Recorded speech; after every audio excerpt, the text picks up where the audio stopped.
the book Something You Forgot Along the Way. And today's story is number 48. Perseverance is greater than proficiency. Shuddhapantaka's long years of cleaning. Shuddhapantaka, one of Shakyamuni's most famous disciples, was dull by birth, unable to remember even his own name. One day Shakyamuni found him crying and asked him kindly, "Why are you so sad?" Weeping bitterly, Shuddhapantaka lamented, "Why was I born stupid?" "Cheer up," said Shakyamuni. "You are aware of your foolishness, but there are many fools who think themselves wise. Being aware of one's stupidity is next to enlightenment." He handed Shuddhapantaka a broom and instructed him to say while he worked, "I sweep the dust away. I wash the dirt away."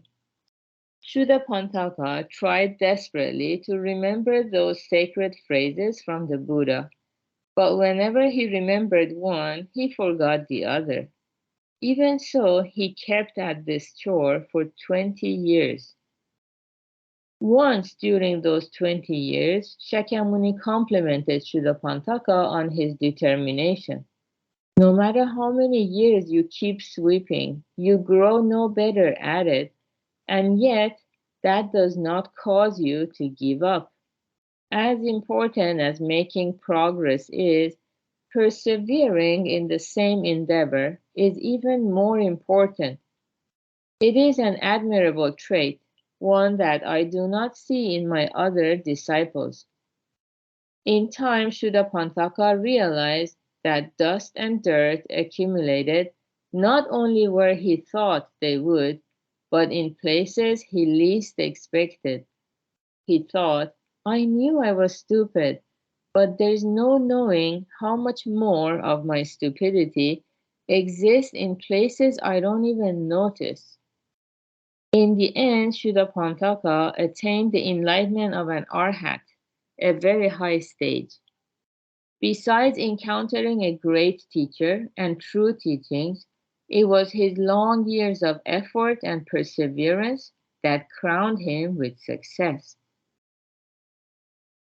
Very good. This is a favorite story of many people in this book because it's it gives us so much hope and courage to go forward on our spiritual path.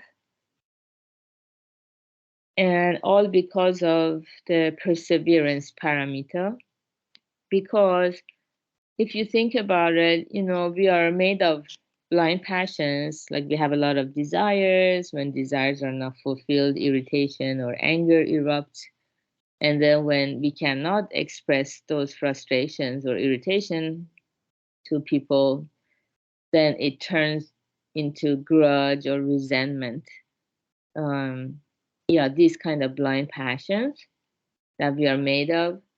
So it's very natural when we don't get some results, we just want to quit and start something else.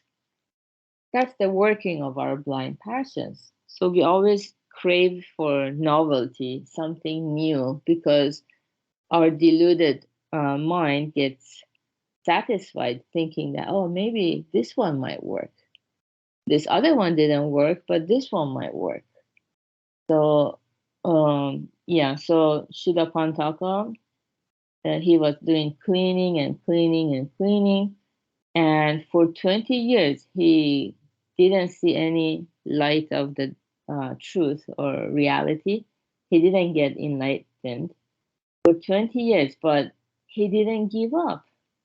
Continually, he kept at that chore, especially because it was an instruction from Shakyamuni Buddha. So he had the humility of the mind to know that Shakyamuni Buddha, who is the enlightened one, who has reached the highest level of enlightenment, that's what a Buddha means. He knows something that I don't know.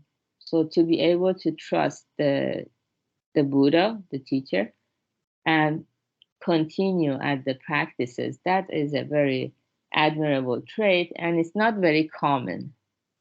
Yeah, because of our blind passions, most people they just want to quit halfway and then try something else, hoping that this one might work. Kind of reminds me of the other story of the mouse that got stuck in the bucket and then could never find its way out. Yeah, so perseverance in the right direction. Of course, if the direction is wrong, there's nothing bad about changing course. Yeah, but in Buddhism, because we think about life's purpose and we ask questions, we do a lot of introspection. Why are we born and why do we live if we have to, you know, if we are not able to keep on living forever, at some point we have to give it up. Why are we here then? So when we contemplate on our purpose of life, so we realize the only reason that life becomes extremely meaningful is if we can find something that doesn't fade away, that outlasts our own life and our accomplishments, even if we get old, even if we get sick. So that's the right direction. I think anyone who meditates on this, they can agree. Yeah, finding a happiness that does not waver, that doesn't fade away like everything else. So once we are headed in that direction, we want to practice perseverance and overcome those obstacles on the way. Yeah, by deepening our understanding of cause and effect. What are some of the obstacles? And actually, we get better and better at the path too. Like Shuddha Pantaka in the story, because he didn't give up, he got these insights and epiphanies. It said that when he reached enlightenment, this is what he found out. He realized that dust and dirt accumulated not only where he thought they would, but in places he least expected. I knew I was stupid, but there's no knowing how much more of my stupidity exists in places I don't even notice. It kind of reminds me of what we always talk about. When we step on someone's toe, we don't feel any pain, but the person who gets stepped on, they suffer from that pain.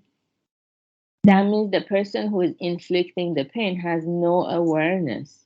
So without practicing, listening to the Dharma and going forward, we don't know how much of our stupidity exists in places we don't even notice. So that's the culprit here, lack of awareness or ignorance or the dark mind. And once we stick to the path, for sure, the time will come when this darkness will get eradicated. So good job, everyone, for being here, practicing together on this spiritual journey. Today is Saturday, and yeah, we have Happiness Lab at 1 p.m. Eastern Time. Have a wonderful start of your weekend. Bye.